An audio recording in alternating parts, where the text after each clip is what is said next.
उसके बाद उन मार्केट में लाते हैं उस ड्रग को. Why clinical research is important? It focuses on improving knowledge about a disease, developing a new diagnostic procedure and new treatment to ensure better human health. New approach for a radiation therapy, to lighten of a life, to develop new to develop combination therapy. Okay.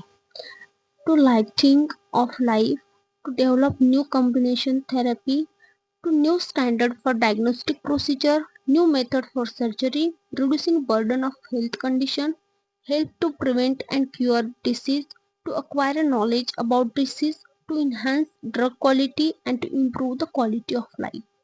That is the most important, to improve a quality of life.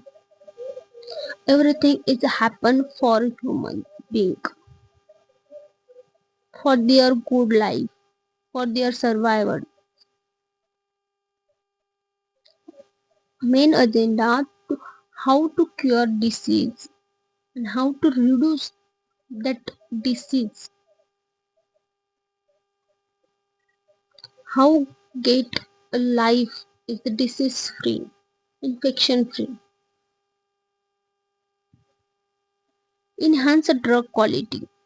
और ये drug के quality पे बहुत ध्यान देते हैं कि वो ड्रग से मतलब एक डिसीज हम क्योर कर रहे हैं तो इसका ये मतलब नहीं कि दूसरा डिसीज वो ड्रग से हो, तो इसका पूरा ध्यान क्लिनिकल रिसर्च रखता है. क्लिनिकल रिसर्च हमें advance knowledge, medical knowledge provide करता है और जो ह्यूमन बायोलॉजी का प्रोफाउंड नॉलेज देता है. जो मैंने बताया था क्लिनिकल ट्रायल, क्या है clinical trial? Clinical trial is a branch of research study which is performed on human subject aimed to evaluate their physical, surgical and behavioral intervention. Clinical trial is a systematic experimental biomedical study to evaluate the safety and efficacy of a drug. One new drug requires minimum 6 to 12 years to launch in the market. Clinical research is the field of biomedical science that enables researchers to find out treatment of disease for humans. They may use to prevent, cure, diagnostic, or even relieve they may use to prevent, cure, diagnosis, or even relieve symptoms of disease.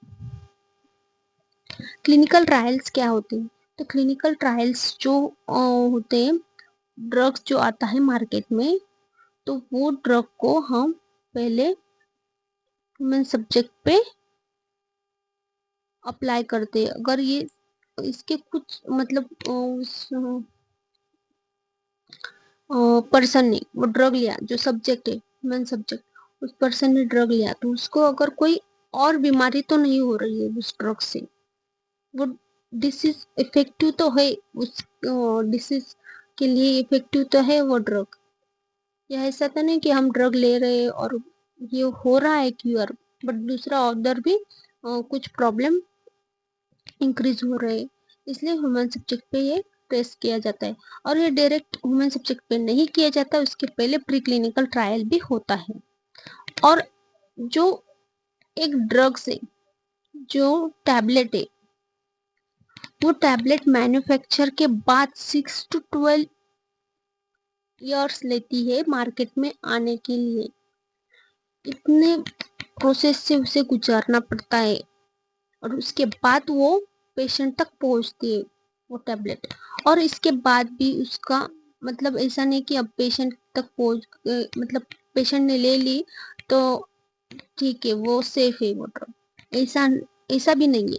Because जो pharmacovigilance होता है ना, उनका काम ही यही होता है कि जो अप्रूवल ड्रग्स है उस पे वो क्या करते हैं, मॉनिटरिंग करते हैं उस ड्रग को कि ये ड्रग लेने के बाद भी पेशेंट को कुछ प्रॉब्लम हो रही है क्या.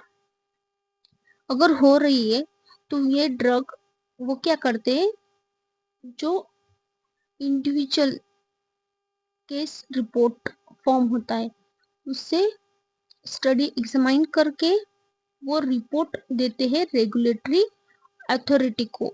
और रेगुलेटरी अथॉरिटी को देते हैं और रेगुलेटरी अथॉरिटी क्या करती है, उस पर एक्शन लेती है। एक तो वो ड्रग वो विड्रॉ कर सकते हैं या फिर उसको लेबलिंग करते हैं, मतलब लेबल चेंज करते हैं कि ये, अगर उनको ऐसा लगा, मतलब फार्माकोविजिलेंस ने स्टडी किया और उनको लगा कि अगर ये ड्रग सनलाइट में आता है तो वो that drug become a toxic,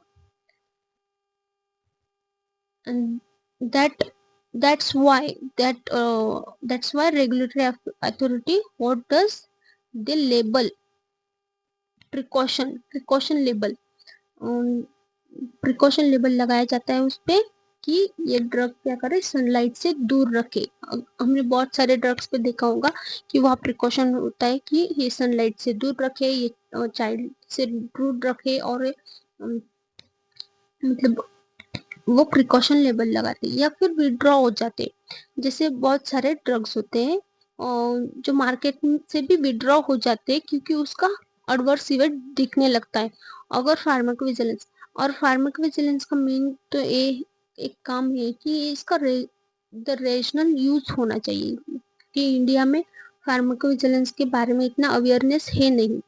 जैसे बाकी जैसे यूएसए में, यूके में, वहाँ क्या होता है, येलो कार्ड रिपोर्टिंग होती है।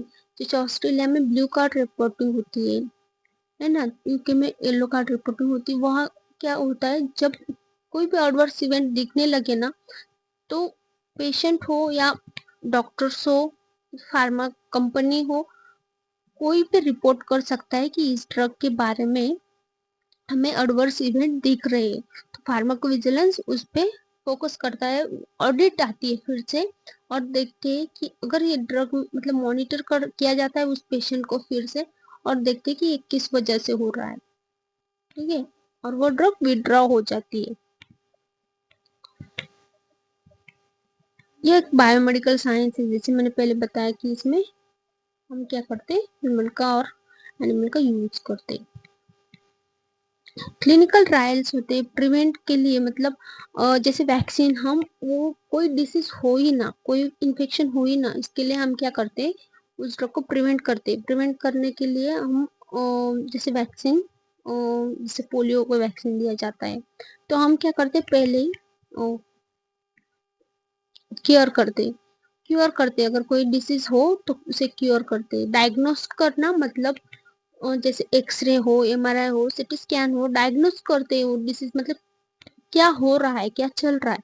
तो ये क्या करते हैं हॉस्पिटल में, हॉस्पिटल वाले, जैसे फॉर एग्जांपल हार्ट का पेशेंट है, तो वो हार्ट के पेशेंट के लिए क्या करेंगे, पूरा एमआरआई करेंगे, तो वो देखते हैं, चेक करते हैं, डायग्नोस्ट करते हैं। एंड अगर वो कोई सिम्टम्स देख रहे हो, क्लिनिकल रिसर्च के टू टाइप्स होते हैं, based on research behave and based on purpose. तो बेस्ड ऑन रिसर्च बिहेव की भी हम दो टाइप में उसको स्टडी की जाती है, जो होती है ऑब्जर्वेशनल स्टडी और इंटरवेशनल स्टडी। जो ऑब्जर्वेशनल स्टडी होती है ना, वो विदाउट इंटरफेयरिंग होती है, मतलब जो पेशेंट है, सब्जेक्ट है, उसको कोई इंटरफेयर नहीं करते, उनका कोई बीपी, हार्ट रेट कोई चेक नहीं करते, बस वो उनका जो पहले का रिपोर्ट है हम उसको एग्जामाइन करते हैं और उसके मेंटल बिहेवियर को ऑब्जर्व करते हैं पेशेंट के, सब्जेक्ट के, और जो उसकी फिजिकल एक्टिविटी उसको स्क्रूटिनाइज करते हैं। स्क्रूटिनाइज करना मतलब बहुत डिटेल में स्टडी करना, उससे बात करना, तो वो कैसा जवाब दे रहा है, ठीक है।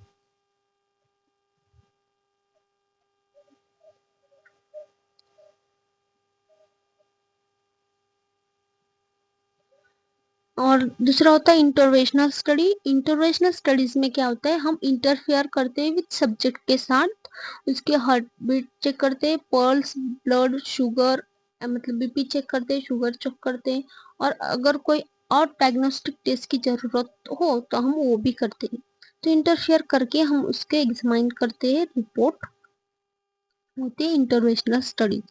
बेस्ड ऑन पर्पस में क्या होता है, जैसे मैंने ट्रीटमेंट रिसर्च, ट्रीटमेंट रिसर्च में क्या होता है कि किसी डिसीज को ट्रीट करना होता है। जैसे फॉर एग्जांपल किसी को थायराइड है, तो हम अगर हाई लेवल का थायराइड है, सपोज उसको 16 उसका थायराइड आ गया है, तो हम उनको जैसे 75 mg की टैबलेट हम उसको स्टार्ट कर देते। तो अब इसको